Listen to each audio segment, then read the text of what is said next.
The Arctic Ocean is the smallest and shallowest of the world's 5 major oceans. The International Hydrographic Organization recognizes it as an ocean, although some oceanographers call it the Arctic Mediterranean Sea or simply the Arctic Sea, classifying it to Mediterranean Sea or an estuary of the Atlantic Ocean. Alternatively, the Arctic Ocean can be seen as the northernmost part of the all-encompassing world ocean, located mostly in the Arctic North Polar region. The Arctic Ocean is almost completely surrounded by Eurasia and North America. It is partly covered by sea ice throughout the year and almost completely in winter. The Arctic Ocean's surface temperature and salinity vary seasonally as the ice cover melts and freezes. Its salinity is the lowest on average of the 5 major oceans, due to low evaporation, heavy freshwater inflow from rivers and streams, and limited connection and outflow to surrounding oceanic waters with higher salinities.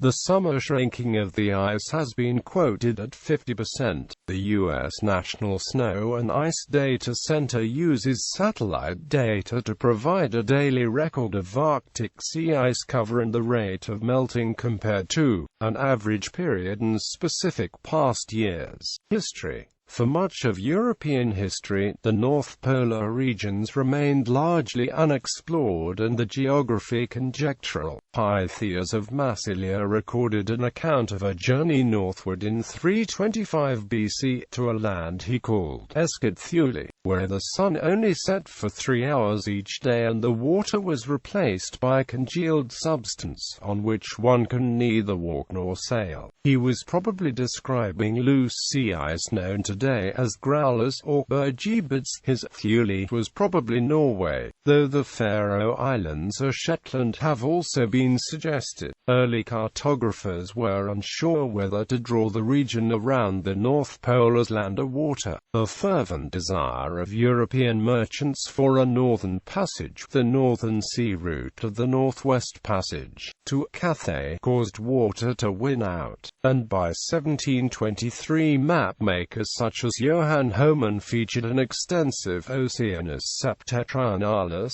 at the northern edge of their charts. The few expeditions to penetrate much beyond the Arctic Circle in this era added only small islands, such as Novaya Zemlya and Spitsbergen, though since these were often surrounded by pack ice, the northern limits were not so clear. The makers of navigational charts, more conservative than some of the more fanciful cartographers, tended to leave the region blank, with only fragments of known coastline sketched in. This lack of knowledge of what lay north of the shifting barrier of ice gave rise to a number of conjectures. In England and other European nations, the myth of an open polar sea was persistent. John Barrow, long-time Second Secretary of the British Admiralty, promoted exploration of the region from 1818 to 1845 in search of this. In the United States in the 1850s and 1860s,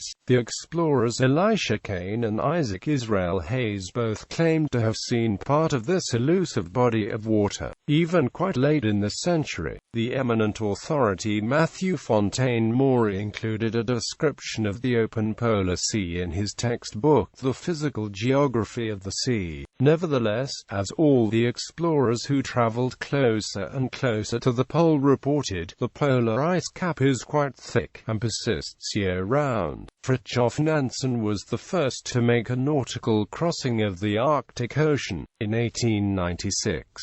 The first surface crossing of the ocean was led by Wally Herbert in 1969, in a dog sled expedition from Alaska to Svalbard, with air support. The first nautical transit of the North Pole was made in 1958 by the submarine US Nautilus, and the first surface nautical transit occurred in 1977 by the icebreaker NS Arctica. Since 1937, Soviet and Russian Russian manned drifting ice stations have extensively monitored the Arctic Ocean. Scientific settlements were established on the drift ice and carried thousands of kilometers by ice floes. In World War II, the European region of the Arctic Ocean was heavily contested. The Allied commitment to resupply the Soviet Union via its northern ports was opposed by German naval and air forces. Geography. The Arctic Ocean occupies a roughly circular basin and covers an area of about 14,056,000 square kilometers, almost the size of Antarctica. The coastline is 45,390 kilometers long. It is surrounded by the land masses of Eurasia, North America, Greenland, and by several islands. It is generally taken to include Baffin Bay, Barents Sea, Beaufort Sea, Chukchi Sea, East Siberian Sea, Greenland Sea, Hudson Bay, Hudson Strait, Kara Sea, Laptev Sea, White Sea and other tributary bodies of water. It is connected to the Pacific Ocean by the Bering Strait and to the Atlantic Ocean through the Greenland Sea in Labrador Sea. Countries bordering the Arctic Ocean are Russia, Norway, Iceland, Greenland, Canada and the United States. Extent and major ports. There are several ports and harbors around the Arctic Ocean, United States. In Alaska, the main ports are Barrow and Prudhoe Bay. Canada. In Canada, ships may anchor at Churchill in Manitoba, Nanisivik in Nunavut, Tuktoyaktuk, or Inuvik in the Northwest Territories. Greenland. In Greenland, the main port is at Nuuk. Norway. In Norway, Kirkenes and Vardø are ports on the mainland. Also, there is Longyearbyen on the island of Svalbard next to Fram Strait. Russia. In Russia, major ports sorted by the different sea areas are Murmansk in the Barents Sea, Arkhangelsk in the White Sea, Labinami, Selekard, Dudinka, Igarka and Dixon in the Kara Sea, Tiksi in the Laptev Sea, Pavik in the East Siberian Sea. Arctic shelves. The ocean's Arctic shelf comprises a number of continental shelves, including the Canadian Arctic shelf, underlying the Canadian Arctic archipelago, and the Russian continental shelf, which is sometimes simply called the Arctic shelf because it is greater in extent. The Russian continental shelf consists of three separate, smaller shelves: the Barents Shelf, Chukchi Sea Shelf and Siberian Shelf. Of these three, the Siberian Shelf is the largest such shelf in the world. The Siberian Shelf holds large oil and gas reserves, and the Chukchi Shelf forms the border between Russia and the United States as stated in the USSR-USA Maritime Boundary Agreement. The whole area is subject to international territorial claims. Underwater features and underwater ridge. The Lomonosov Ridge divides the deep-sea North Polar Basin into two oceanic basins: the Eurasian Basin, which is between 4,000 and 4,500 meters deep, and the Amerasian Basin, which is about 4,000 meters deep. The bathymetry of the ocean bottom is marked by fault block ridges, abyssal plains, ocean deeps, and basins. The average depth of the Arctic Ocean is 1,038 meters. The deepest point is Litka Deep in the Eurasian Basin, at 5,450 meters. The two major basins are further subdivided by ridges into the Canada Basin, Makarov Basin, Nansen Basin, and Nansen Basin. Oceanography. Water flow in large parts of the Arctic Ocean. The top layer is of lower salinity and lower temperature than the rest. It remains relatively stable, because the salinity effect on density is bigger than the temperature effect. It is fed by the freshwater input of the big Siberian and Canadian streams, the water of which quasi-floats on the saltier, denser, deeper ocean water. Between this lower salinity layer and the bulk of the ocean Ocean lies the so-called halocline, in which both salinity and temperature are rising with increasing depth. Because of its relative isolation from other oceans, the Arctic Ocean has a uniquely complex system of water flow. It is classified as a Mediterranean Sea, which has a part of the world ocean which has only limited communication with the major ocean basins and where the circulation is dominated by thermohaline forcing. The Arctic Ocean has a total volume of 18.07 times 106 cubic kilometers, equal to about 1.3% of the world ocean. Mean surface circulation is predominantly cyclonic on the Eurasian side and anticyclonic in the Canadian basin. Water enters from both the Pacific and Atlantic Oceans and can be divided into three unique water masses. The deepest water mass is called Arctic bottom water and begins around 900 meters depth. It is composed of the densest water in the world ocean and has two main sources: Arctic shelf water and Greenland sea deep water. Water in the shelf region that begins as inflow from the Pacific passes through the narrow Bering Strait at an average rate of 0.8 sverdrups and reaches the Chukchi Sea. During the winter, cold Alaskan winds blow over the Chukchi Sea, freezing the surface water and pushing this newly formed ice out to the Pacific. The speed of the ice drift is roughly 1 to 4 centimeters per second. This process leaves dense, salty waters in the sea that sink over the continental shelf into the western Arctic Ocean and create a halocline. This water is met by Greenland sea deep water, which forms during the passage of winter storms. As temperatures cool dramatically in the winter, ice forms and intense vertical convection allows the water to become dense enough to sink below the warm saline water below. Arctic bottom water is critically important because of its outflow, which contributes to the formation of Atlantic deep water. The overturning of this water plays a key role in global circulation and the moderation of climate. In the depth range of 150 to 900 meters is a water mass referred to as Atlantic water. Inflow from the North Atlantic current enters through the Fram Strait, cooling and sinking to form the deepest layer of the halocline, where it circles the Arctic basin counterclockwise. This is the highest volumetric inflow to the Arctic Ocean, equaling about 10 times that of the Pacific inflow, and it creates the Arctic Ocean boundary current.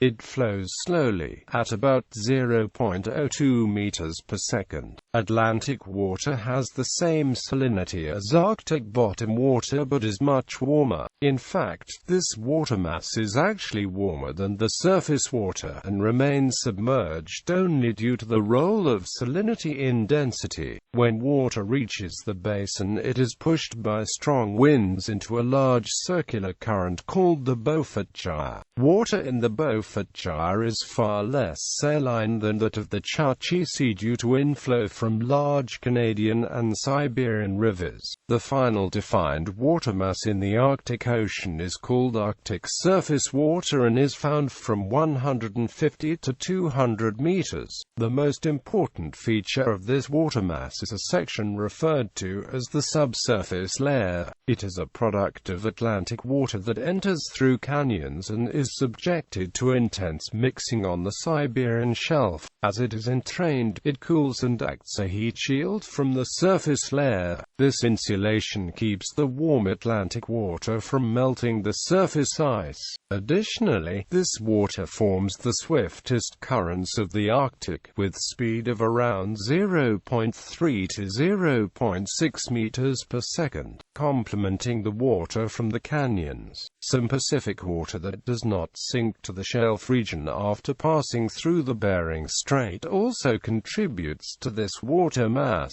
Waters originating in the Pacific and Atlantic both exit through the Fram Strait between Greenland and Svalbard Island, which is about 2,700 meters deep and 350 kilometers wide.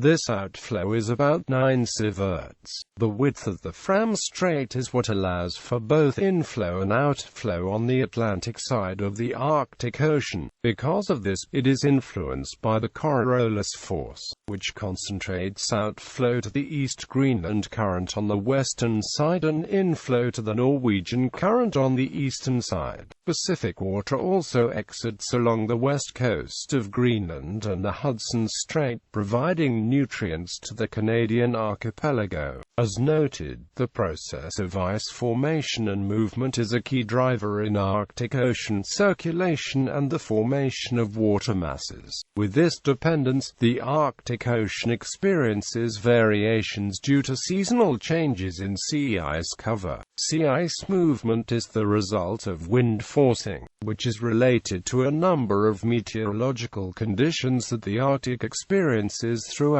the year. For example, the Beaufort High, an extension of the Siberian High system, is a pressure system that drives the anticyclonic motion of the Beaufort Gyre. During the summer, this area of high pressure is pushed out closer to its Siberian and Canadian sides. In addition, there is a sea level pressure ridge over Greenland that drives strong northerly winds through the Fram Strait, facilitating ice export. In the summer, the SLP contrast is smaller, producing weaker winds. A final example of seasonal pressure system movement is the low-pressure system that exists over the Nordic and Barents Seas. It is an extension of the Icelandic low, which creates cyclonic ocean circulation in this area. The low shifts to center over the North Pole in the summer. These variations in the Arctic all contribute to ice drift reaching its weakest point during the summer months. There is also evidence that the drift is associated with the phase of the Arctic Oscillation and Atlantic multidecadal oscillation. Sea ice. Much of the Arctic Ocean is covered by sea ice that varies in extent and thickness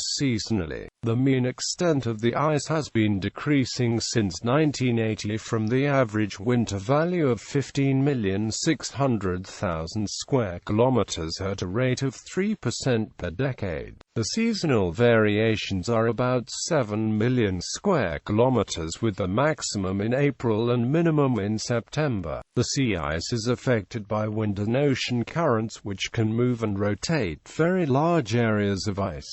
Zones of compression also arise, where the ice piles up to form pack ice. Icebergs occasionally break away from northern Ellesmere Island, and icebergs are formed from glaciers in western Greenland and extreme northeastern Canada. These icebergs pose a hazard to ships, of which the Titanic is one of the most famous.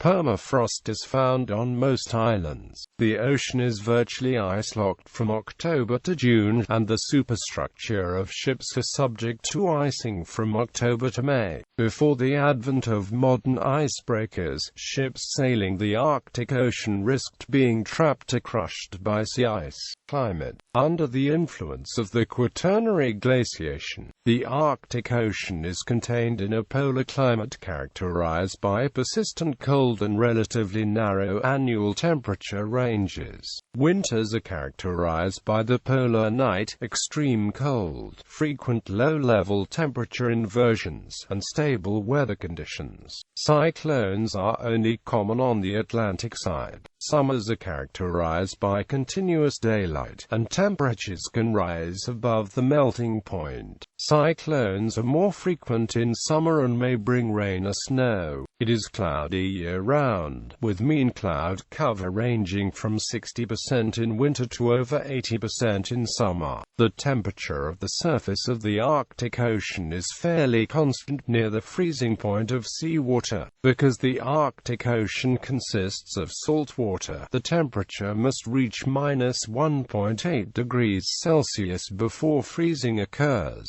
The density of seawater, in contrast to fresh water, increases as it nears the freezing point, and thus it tends to sink. It is generally necessary that the upper 100 to 150 meters of ocean water cools to the freezing point for sea ice to form. In the winter, the relatively warm ocean water exerts a moderating influence, even when covered by ice. This is one reason why the Arctic does not experience the extreme temperatures seen on the Antarctic continent. There is considerable seasonal variation in how much pack ice of the Arctic ice pack covers the Arctic Ocean. Much of the Arctic ice pack is also covered in snow for about 10 months of the year. The maximum snow cover is in March or April, about 20 to 50 centimeters over the frozen ocean. The climate of the Arctic region has varied significantly in the past. As recently as 55 million years ago, during the Paleocene-Eocene thermal maximum, the region reached an average annual temperature of 10 to 20 degrees Celsius. The surface waters of the northernmost Arctic Ocean warmed, seasonally at least, enough to support tropical life forms requiring surface temperatures of over 22 degrees Celsius. Animal and plant life. Endangered marine species in the Arctic Ocean include walruses and whales. The area has a fragile ecosystem which is slow to change and slow to recover from disruptions or damage. Lion's mane jellyfish are abundant in the waters of the Arctic, and the banded gunnel is the only species of gunnel that lives in the ocean. The Arctic Ocean has relatively little plant life except for phytoplankton. Phytoplankton are a crucial part of the ocean, and there are massive amounts of them in the Arctic, where they feed on nutrients from rivers and the currents of the Atlantic and Pacific Oceans. During summer, the sun is out day and night, thus enabling the phytoplankton to photosynthesize for long periods of time and reproduce quickly. However, the reverse is true in winter when they struggle to get enough light to survive. Environmental concerns. The Arctic ice pack is thinning, and in many years there is also a seasonal hole in the ozone layer. Reduction of the area of Arctic sea ice reduces the planet's average albedo, possibly resulting in global warming in a positive feedback mechanism. Research shows that the Arctic may become ice-free for the first time in human history by 2040. Warming temperatures in the Arctic may cause large amounts of fresh meltwater to enter the North Atlantic, possibly disrupting global ocean current patterns.